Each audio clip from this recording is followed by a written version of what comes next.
नमस्कार। विपक्ष ऑलवेज बेदम देख रहे हैं आप। मैं हूं आपके साथ पूजा। पश्चिम बंगाल की राजनीति में इस वक्त भगदड़ मची है और ममता बनर्जी पूरी तरह से बेदम है। इसका सबसे बड़ा ताजा सबूत यह है कि राज्यसभा सांसद मौसम बेनजीर नूर का टीएमसी छोड़कर कांग्रेस पार्टी में जाना, जो ममता बनर्जी के लिए बड़ा झटका माना जा रहा है। कभी कांग्रेस से टीएमसी आई नूर का वापस लौटना इस बात का संकेत है कि टीएमसी का ऑल इज वेल वाला दावा जमीनी हकीकत से टकरा रहा है। साथ ही ममता बनर्जी एसआईआर को लेकर भी बुरी घिरी हैं। ममता ने अब एसआईआर प्रक्रिया के दौरान अमानवीय व्यवहार का आरोप लगाते हुए अदालत जाने की चेतावनी दी है। तो चुनाव से पहले कैसे ममता की पार्टी में भगदड़ और एसआईआर को लेकर बेचैनी, आज इस पर चर्चा करेंगे। साथ ही कांग्रेस में भी बेचैनी साफ साफ देखी जा रही है। राहुल गांधी तो बेफिक्र होकर विदेश भ्रमण कर रहे हैं, पर अलग अलग राज्यों में कांग्रेस और उसके गठबंधन को लेकर बवाल है। अब केरल में विधानसभा चुनाव के लिए इंडियन यूनियन मुस्लिम लीग ने कांग्रेस के नेतृत्व वाले यूडीएफ में अधिक सीटों की मांग कर डाली है। तो कैसे कांग्रेस भी अपने सहयोगियों को लेकर फंस गई है, इस पर भी चर्चा करेंगे। और चर्चा के लिए मेरे साथ स्टूडियो में मौजूद है कैपिटल टीवी के editor in chief doctor Manish Kumar और एग्जीक्यूटिव एडिटर राजीव जी। सर, आप दोनों का बहुत बहुत स्वागत है। धन्यवाद। सर, चुनाव से पहले ममता बनर्जी तो कह रही हैं कि अब एसआईआर को लेकर वो कोर्ट का दरवाजा खटखटाएंगी। साथ ही पार्टी के अंदर क्या चल रहा है? भाई कितनी बार कोर्ट का दरवाजा खटखटाएंगे आप? खटखटाते रहिए, दरवाजे पे जाकर के सिर मारिए, उससे कोई फर्क थोड़ी पड़ता है। संवैधानिक संस्था से लड़ने की आपकी हैसियत है क्या? संविधान को लेकर के पॉकेट में ही चलते हैं क्या? आप पढ़ते नहीं, देखते नहीं है उसको? खैर, चुनाव नजदीक है तो बंगाल से बहुत सारी थ्योरीज आ रही हैं और बड़ा फिट बैठ रहा है। मौसम नूर, वो बेसिकली मौसम साइंटिस्ट है। वो जी, उनको समझ में आ रहा है कि मामला गड़बड़ है। वो राज्यसभा में थी, अब उनका टर्म भी खत्म होने वाला था। ममता बनर्जी से थोड़ा सा वो सारे मुस्लिम लीडर्स नाराज चल रहे हैं। उसकी सबसे बड़ी वजह है कि फिरहाद हाकिम को जो है इतना ज़्यादा मुसलमानों में उसको इम्पोर्टेंस दे दिया गया है कि वो अकेला ही मुसलमान का लीडर है। एंड शी कम्स फ्रॉम, वो ABA गनी खान चौधरी, वो उनके रिश्तेदार लगती हैं और ये फैमिली कांग्रेसी फैमिली है और मालदा में इनका पूरा वर्चस्व उस परिवार का रहा है। अब इनका उधर से इधर आ जाना, वो कांग्रेस पार्टी ज्वाइन कर ली। अब इसमें सारे लोग ये सोच रहे हैं कि भाई कांग्रेस पार्टी तो ICU में चली गई। अभी अजय रंजन चौधरी कुछ मिल माल के आए, क्या पता नहीं प्रधानमंत्री से क्या उन्होंने बातचीत की, बाहर निकल के बोल रहे हैं कि पागल हो, हम कहीं नहीं जाने वाले, हम यहीं रुकने वाले हैं, कांग्रेस में ही रुकेंगे। तो क्या पक रहा है खिचड़ी? हमने कुछ पत्रकारों से बात की, भाई ये क्या हो क्या रहा है? बोले कि दो थ्योरी है, अंदर के बात तो पता नहीं, लेकिन दो थ्योरी है। एक थ्योरी ये है कि कांग्रेस पार्टी ये चाहती है कि मुस्लिम नेताओं को तोड़ तोड़ के आप, खास करके उत्तर दिनाजपुर, मालदा, मुर्शिदाबाद, वहां मुसलमानों के बीच जो टीएमसी का गढ़ रहा है, उसके बीच ऐसा बवाल क्रिएट कर दो कि ममता बनर्जी कांग्रेस पार्टी से गठबंधन कर ले, कुछ सीट दे दे। जैसे यूपी में मिल जाता है, जैसे बिहार में मिल जाता है, 25-30 सीट ही मिल जाए। कुछ हारेंगे लेकिन फिर कुछ तो जीत तो जाएंगे। तो कांग्रेस पार्टी की ये रणनीति, ममता बनर्जी करिए कि कहीं वे कर लेंगे, मुस्लिम इलाके में घुसने नहीं देंगे। कि मुस्लिम इलाके में अगर वामपंथी जीवित हो गए, कांग्रेस पार्टी जीवित हो गई या कोई और जीवित हो गया, तब तो ममता बनर्जी की राजनीति ही जो है वो ढुलमुल हो जाएगी। तो एक तो थ्योरी वो है।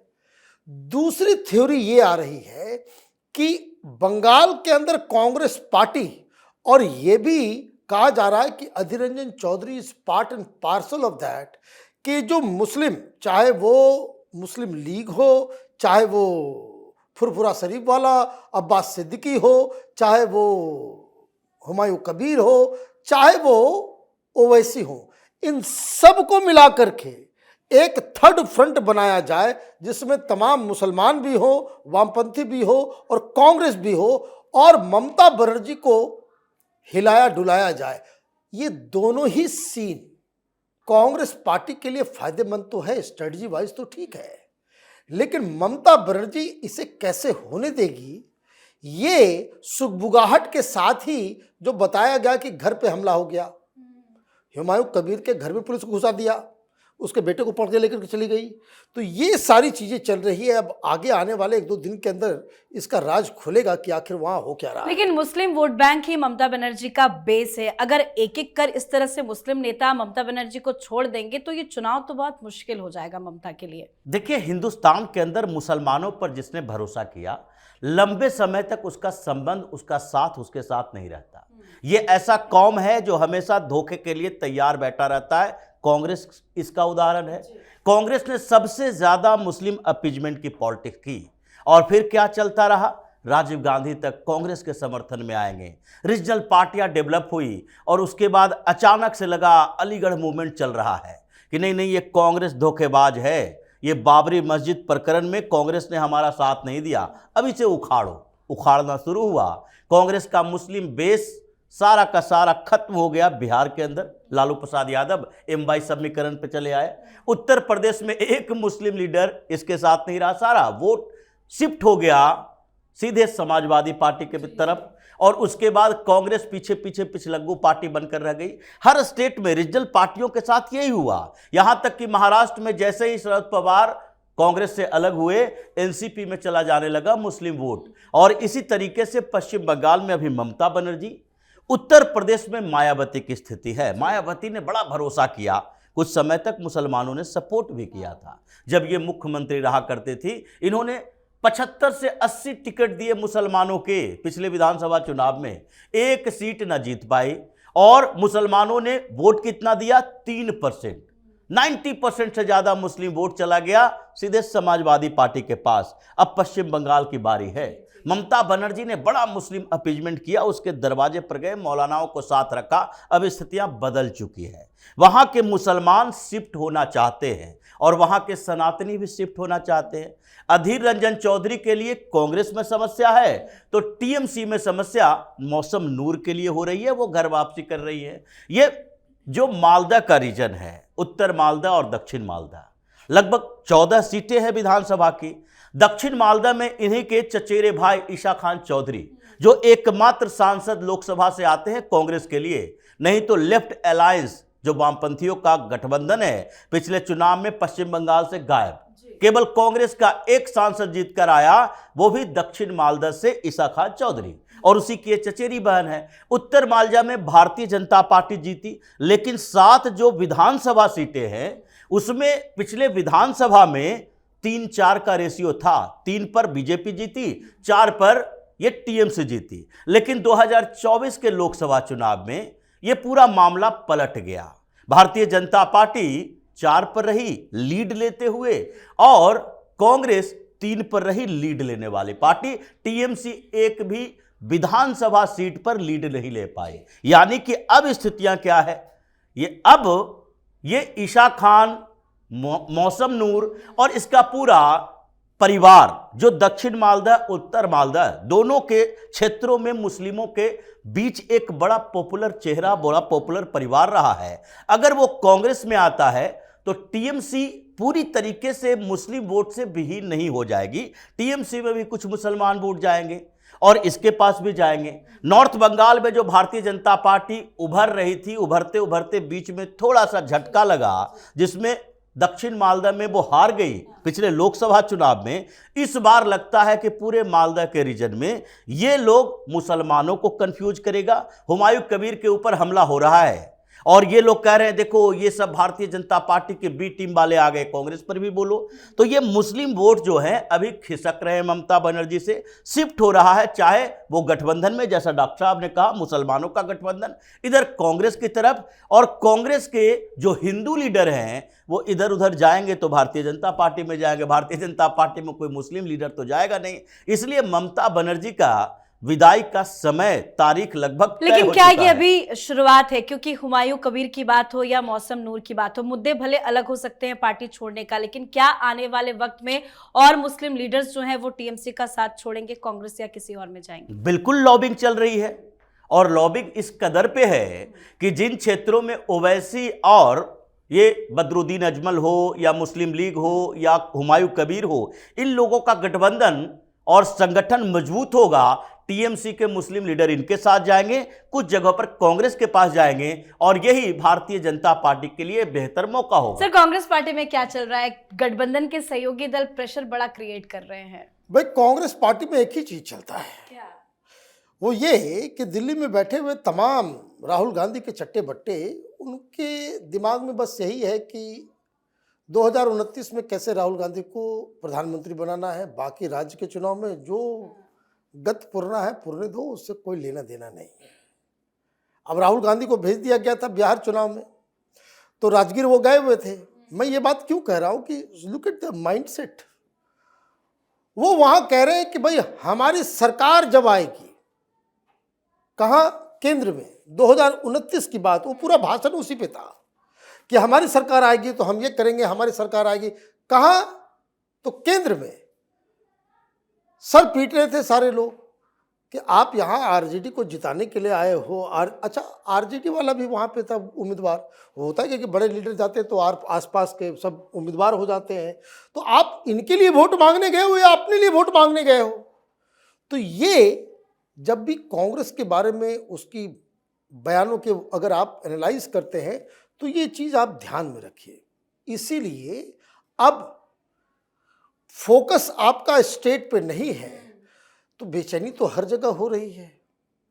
अब कांग्रेस पार्टी कमजोर दिख रही है, लोकल चुनाव में स्थिति खराब नजर आई, बीजेपी वाले बढ़ते हुए नजर आ रहे हैं। तो ये जो समस्या जब दिखेगा तो लोग तो आदमी बोलेंगे कि भाई अच्छा, ये तो कमजोर हो रही है, अब इसको जो है ब्लैकमेल किया जाए। जी, वही हो रहा है। तो मुस्लिम लीग को ब्लैकमेल किया जा रहा है। तो अब देखिए कैसे कल जो है वो उमर खालिद को बेल मिला। आतंकी है। कांग्रेस पार्टी सबसे पहले कूद के आई। बहुत बुरा हुआ, बहुत बुरा हुआ। क्यों? क्योंकि हर जगह मुसलमान नाराज चल रहे हैं, ये दिक्कत है। तो एक केरल के अंदर में ये हो गया। आप कमजोर हो गए तो डीएमके वाले भी लात मारेंगे आपको, वो करें आउट, ज़्यादा तमाशा मत करो, पिछली बार बहुत ज़्यादा सीट दे दिया, सीट कम होगा। तो ये कांग्रेस पार्टी की मुसीबत है कि कांग्रेस पार्टी के पास स्टेट स्पेसिफिक कोई प्लान नहीं है, स्टेट स्पेसिफिक लीडरशिप नहीं है, स्टेट स्पेसिफिक ऑर्गेनाइजेशन नहीं है। जो कुछ भी है इनका, अब देखिए केरल को अगर मोबिलाइज करना है, तमिलनाडु को मोबिलाइज करना है, कर्नाटक को मोबिलाइज करना है, तो वो कौन कैसे मोबिलाइज होगा? अच्छा, यात्रा कर लेते, राहुल गांधी जी यात्रा करेंगे।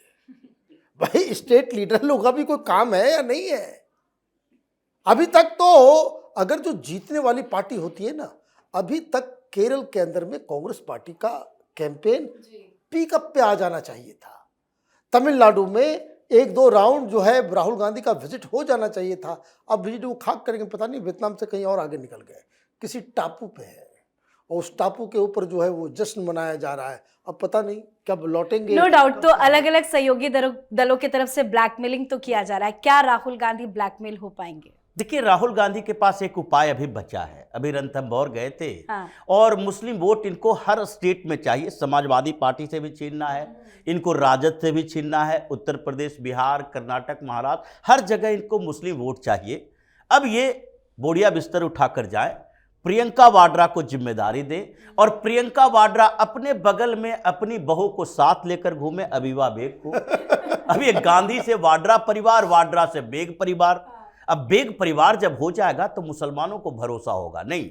अब तो पूरी तरह से कांग्रेस के साथ दो, क्योंकि वो तो अखिलेश यादव से भी उम्मीद नहीं हो सकती, न लालू यादव के परिवार से हो सकती, न किसी और रीजनल पार्टियों के परिवार से हो सकती। तो इसी का साथ देना चाहिए। अभी स्थिति यही चल रही है इनके पास कि केरल के अंदर एक बड़ा मुद्दा आया, और भारतीय जनता पार्टी अगर केरल के अंदर बंगाल वाला परिणाम दिखा दे, यानी पिछले बंगाल वाला कि 3 से 77 पहुंच जाए, तो बहुत बड़ी बात नहीं होगी। ये श्री नारायण गुरु परिपालन योगम, ये नारायण धर्म परिपालन योगम के नटेशन ने जो मुद्दा उठाया है कि हिंदुओं के लिए केरल के कुछ क्षेत्रों में रहना कितना मुश्किल हो गया है, सांस लेना मुश्किल हो गया है। इसके कारण वामपंथी पार्टियां बिखरी हुई है कि देखो देखो अब यहां हिंदू मुसलमान होने वाला है। भारतीय जनता पार्टी ने नहीं उठाया, बल्कि वहां के कुछ संगठन ने उठाया, और एजवा समुदाय का संगठन जो 33% से ज्यादा पॉपुलेशन उसका है, और ये हिंदू मुसलमान होने लगा, वामपंथी पार्टी टकराने लगी। मुस्लिम लीग का कहना है कि भाई कांग्रेस पार्टी हमें उन्हीं जगहों पर टिकट देती है जहां पर मुसलमानों की जनसंख्या 60-70% है, तो ऐसे इलाके में तो हम ऐसे भी जीत जाएंगे, अब हमें भी थोड़ा बढ़ाओ, क्योंकि तुम तो तमिलनाडु में तुम्हारी औकात नहीं है, तो तुम कह रहे हो कि दुगनी सीटें दो। 25 सीटें पिछली बार लड़े थे, तो इस बार हमें 40 से 45 सीटें चाहिए, तो हमें भी चाहिए। तो इसलिए नेगोशिएशन कांग्रेस भी कर रही है और इनके दूसरे क्षेत्रीय पार्टियां भी नेगोशिएशन कर रही है। केरल में लगता है कि राजीव चंद्रशेखर जब से गए हैं, अंडरग्राउंड है या फिर अंडर करेंट दिखा रहे हैं, ये कुछ समझ तो नहीं आ रहा, लेकिन अचानक से कोई बड़ा विस्फोट होने वाला है। बिल्कुल सर, बहुत बहुत धन्यवाद सर आप दोनों का। धन्यवाद। तो पश्चिम बंगाल की राजनीति में इस वक्त सियासी भगदड़ मची हुई है, और अगर सबसे ज्यादा कोई बेदम, बौखलाया और असहज दिख रहा है तो वो है मुख्यमंत्री ममता बनर्जी। और इसका सबसे ताजा, सबसे बड़ा सबूत राज्यसभा सांसद मौसम बेनजीर का टीएमसी छोड़कर कांग्रेस में जाना। अभी तो शुरुआत है, टीएमसी छोड़ने वाले नेताओं की लिस्ट काफी लंबी है। चुनाव आते आते ममता बनर्जी बेदम नजर आ रही है। साथ ही कांग्रेस अब सिर्फ विरोधियों से नहीं, अपने ही सहयोगियों से जूझ रही है। कांग्रेस अपने ही गठबंधन का बोझ उठाने में नाकाम दिख रही है। तो इस पर आप भी अपनी राय कमेंट करके लिखिएगा। देखते रहिए कैपिटल टीवी। नमस्कार।